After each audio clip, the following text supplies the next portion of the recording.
Hello, ladies and gentlemen. Good evening. Gabi na naman, yung last episode, gabi. Pero to, paggabi. Nagsisiw na si Blue. Tinanggal ko na muna kasi siya, yung aggressive siya na nanay eh. In-scratch ko na muna doon para makuha ko yung sisiw ng mabuti. Ngayon, si Lady Blue tsaka si Miss You, hindi ko na papaakain ng sisiw. Ipapaliguan na sa Sabado, dadalhin sa bundok. Kasi parang bakbakan na sa breeding eh. Dadalhin sa bundok, i-set sa gray si Blue para makapag-produce ng gray blue. Si Miss You sa sweater. Well, kukunin ko ng mga sisiw para makita nyo. Silip? May silip na sisiw. Yan. Mga puti. Walang nagmana sa nanay, lahat nagmana sa tatay. Malakas ang dugo ng ano.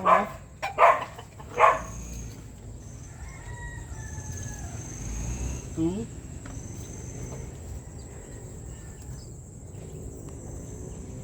4 6 Kapain. Wala, maka-share na lang. So bukas ko na ayusin yung kanilang higaan. Puro mga whites. Bakit na? Ito malamang baka siguro hindi, parang white din eh, hindi ko alam. Pero to sure white yan. Titingnan natin isa-isa kung sila ay Girl or boy? hindi, kung sila ay muff o hindi. Okay. Balbaro ba sila o hindi? So let's unahin natin itong sulok. Sige. Aliyah. Balbaro. Oy, balbaro. Alam mo, bilog yung mukha eh. Yellow lang kasi sila, tingnan mo. Ay, sorry. Mahirap silang makita, no? Doon sa maliwanag na lang, tara. Let's go, punta muna tayo sa bahay. So, maliwanag na. Dilaw pa ba? Alina. Lawin na. Okay. Ito, mga kaibigan, ay Barbaro. hindi ko sure, pero ito, sure na sure ako. And then, saan mo? Where are you kanina? Alam ko yung barbaro. Ayan, Aywa. Barbaro yan. Yes. Pag ganyan. Yung iba hindi mo ma-distinguish kasi Masyado pa silang maliit. ito, balbaro to. Ayan Kita ba yung mukha niya? Puffy yung pisngi. Parang nakaganon. Ito, balbaro to. Yes. Kita ba dyan? Naliliit nyo pa. At hanap tayong hindi balbaro. Ito, hindi. Yan, hindi yan. Ito ba yan? Wala siyang puffy face. Pero puti siya. Ito yung kulay niya. Mana sa tatay yung kulay, pero mana sa nanay hindi balbaro.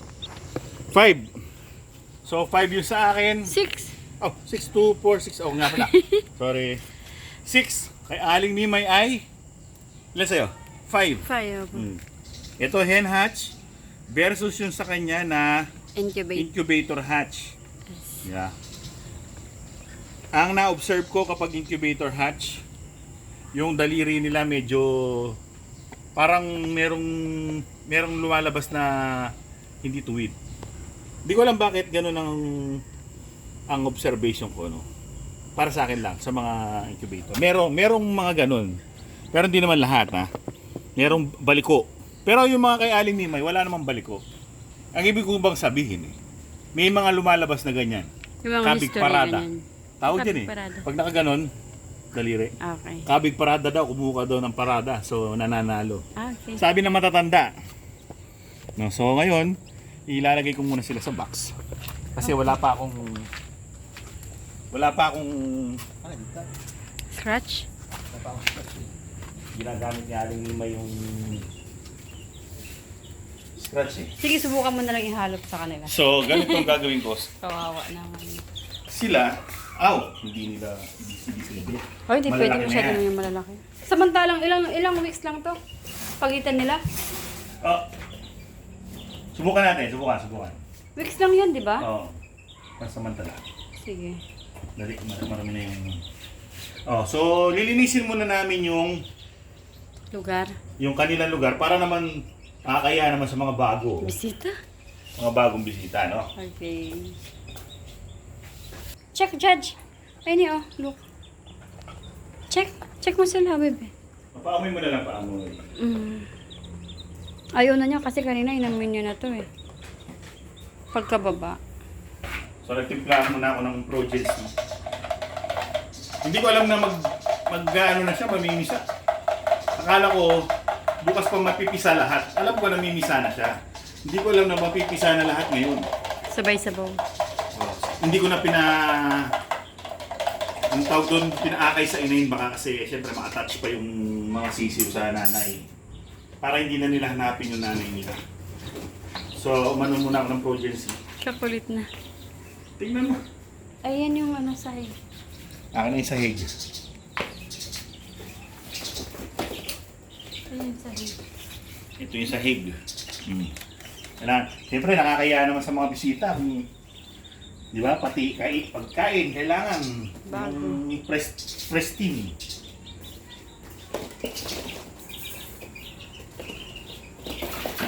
Papalitan na natin to. Yung ano, Yung isa. bago rin. Oh, ay, grabe siya. Ayan talaga, no? Hindi naman bago. Ay, hindi bago. Ano lang, yung Isa lang. malinis lang yung Okay. papalit natin para sarap silang kumain. Okay na ba ito? So kayo, ito, mga bruise ko to. Sipin nyo, 1 week pa lang yan. Tignan nyo yung itsura. Parang 2 weeks na. Dahil sa Progency. Kaya, Antimano, bibigyan ko na ng Progency itong mga maliliit. Sasama ko lang muna dito, titignan ko lang yung reaction ng mga to kung Google Pay nila o hindi. Kapag ginulpe, Wala. tanggal. Kapag pinrents naman, Kapag eh, kinapatid, kasi they are kapatids, di ba?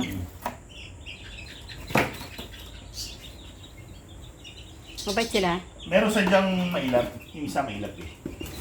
Oo. Pero, baga sa ano eh. Init ako. Bumili ah. Dali mo na to.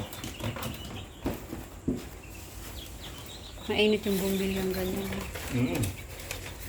Yellow lang kasi, yellow light. Oo. Tatong ko na to.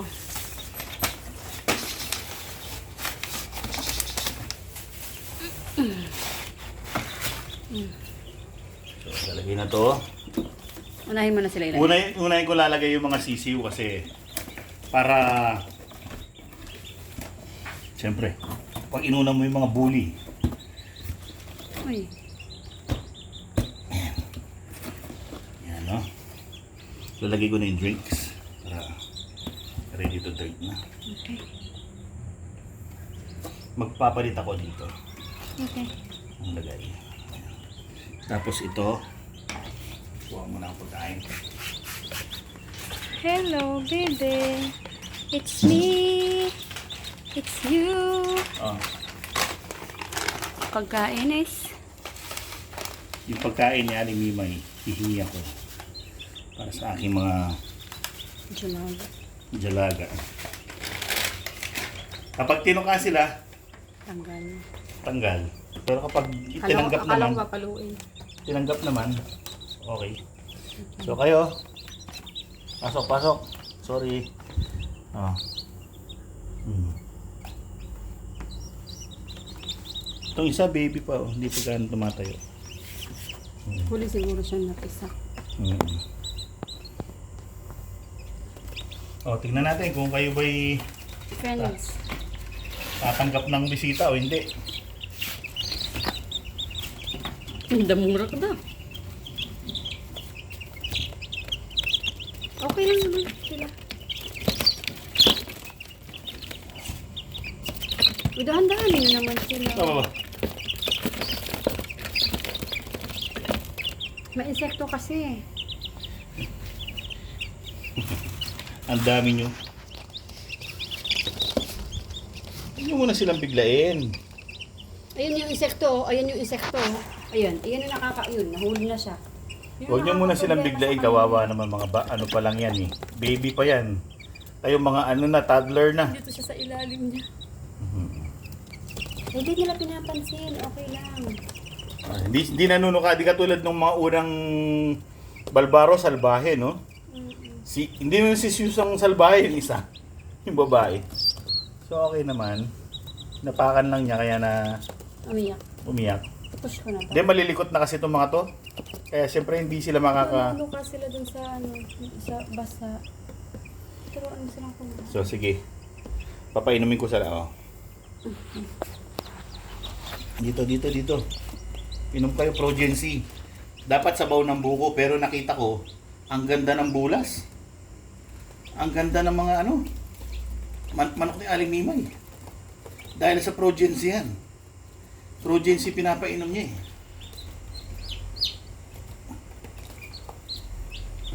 Pilan na? 5.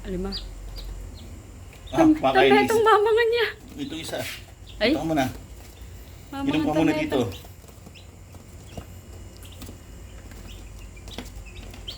Last na yan? Mm-mm. Okay.